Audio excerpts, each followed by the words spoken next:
आम आदमी पार्टी ने की उसकी बढ़ोतरी की है। बिहार में क्या तेजी कर रहे इतना बड़ा दिन दिखाएंगे कुछ तो बड़ा बात करेंगे जहाँ पे आपकी स्थिति बढ़िया अच्छी है, तो क्या ऐसी कोई बातचीत करेंगे या फिर आप लोग 100% चुनाव लड़ना चाहेंगे? देखिए, मैं बड़ी स्पष्टता के साथ निवेदन करना चाहता हूँ कि पहले हमको अपनी शक्ति का प्रदर्शन करना पड़ेगा कि हमारा जनाधार है बिहार में। जब हम अपनी ताकत दिखाएंगे तो निश्चित रूप से कि वोटों का डिवीजन ना हो, तो इंडिया गठबंधन के जो भी दल हैं वो निश्चित रूप से हमसे बात करें। आपको हम बताना चाहते हैं बड़ी विनम्रता के साथ कि पिछले उत्तर प्रदेश की विधानसभा के चुनाव के अंदर भी समाजवादी और राष्ट्रीय लोकदल का जो गठबंधन था उसने भी एनसीपी के साथ एक सीट गठबंधन में जीती बुलंदशहर जिले में, अनूप शहर, जहाँ से मैं खुद उम्मीदवार था। अच्छा, 2022 विधानसभा चुनाव, जी, 2022 विधानसभा चुनाव। 2022। तो ऐसा नहीं है, लेकिन इसके लिए हमको दिखाना पड़ेगा कि हमारा संगठन है, लोगों की भावनाएं हमारे साथ है। मैं बिल्कुल सच्चाई की बात कर रहा हूँ। जी जब जी ये सब नजर आएगा तो फिर निश्चित रूप से मैं नहीं समझता कि इंडिया के सहयोगी दल जो इंडिया के इतने बड़े नेता हैं हमारे माननीय पवार साहब, हमारी पार्टी को मजबूती देने के लिए वो बिहार के दौरे पे भी आएंगे और हम पूरी ताकत से लड़ेंगे।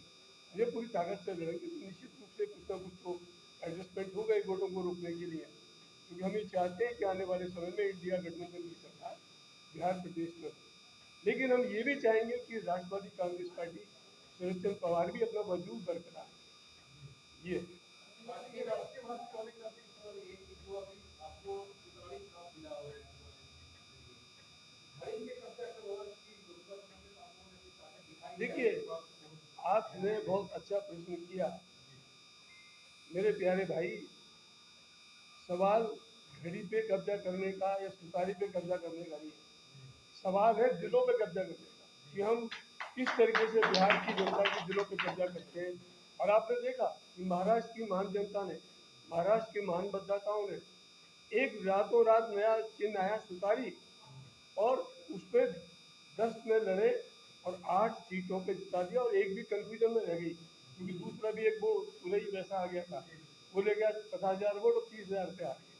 तो 10 में से 9 सीटों पे इतनी निर्णायक लड़ाई लड़ना और 8 सीटों पे विजय प्राप्त करना, ये अपने आप में बड़ी महत्वपूर्ण बात है। और हमारा तो यही है कि जो दिल को फतह कर ले वही फातिया जमाना। ईडी, सीबीआई, पुलिस, झूठ, फरेब, धोखे से फतेह नहीं होती दिलों के ऊपर।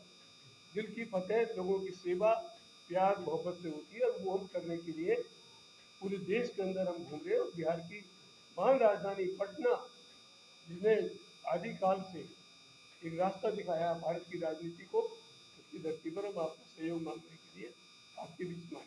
देखिए सर, देखिए शर्मा जी, एक समय था यहाँ पे 4-5 विधायक हुआ करते थे, एनसीपी से तारिक अनवर साहब सांसद भी रहे, लेकिन विगत करीब एक दशक में न तो आपकी पार्टी की कोई यहाँ पे गठबंधन हुआ भी तो कोई आपको सीट नहीं मिली जो पहले उन्होंने कहा। तो ये इसको कैसे आप पार करेंगे? और दूसरी बात, जो पार्टी जो हार में यहाँ बची हुई है, इसको कैसे पारेंगे? आपने कहा कि कार्यकर्ता पार्टी का विचार होगा, क्या रणनीति होगी? देखिए, हमारी रणनीति वही है सीधी कि हम लोग पार्टी संगठन को पहले अपने गांव स्तर तक और बूथ स्तर तक ले जाएंगे। अभी हमारे पास समय है, पार्टी हमारे करीब करीब जिला स्तर पर तो सभी जगह मौजूद है। उसको थोड़ा व्यापक आधार देना है कि वो हम गांव तक और ब्लॉक तक और बूथ लेवल तक ले जाएं। और उसके बाद में जब ये प्रक्रिया पूरी हो जाएगी फिर हम आकलन करेंगे। जैसा कि मैंने कहा कि हम लोग कम से कम 100 सीटों पर चुनाव की तैयारी कर रहे हैं। और उसके बाद फिर बिहार का गठबंधन का सवाल है, ये देखा जाएगा, बात की बात है। अभी तो हम लोग अपनी लड़ाई और अपने संगठन को मजबूती कर रहे हैं, अपनी विधानसभा की तैयारी कर रहे हैं। और अगर आपका सहयोग रहा, बिहार की महान जनता का आशीर्वाद रहा, तो बिहार विधानसभा में निश्चित रूप से हम एक अच्छा खासा स्थान बनाने में सफल होंगे। हम लोग यहाँ चाहते हैं कि एक बात साफ तौर पे जो चर्चा होती है, वो कहते हैं कि पार्टी का संगठन विस्तार हम लोग करना चाहते हैं, जो आपके सिपाही हैं, जो नेता हैं, लेकिन उसके बाद एक जो संसाधन की कमी है उसका रोना रोते हैं हमेशा वो लोग। इस संसाधन की व्यवस्था कैसे होगी? हम पूरे संसाधन के साथ तन मन धन से लड़ेंगे और आपके आशीर्वाद को, आपकी शुभकामनाओं को ग्रहण करने का पूरा प्रयास है। उन्हीं के सवाल के साथ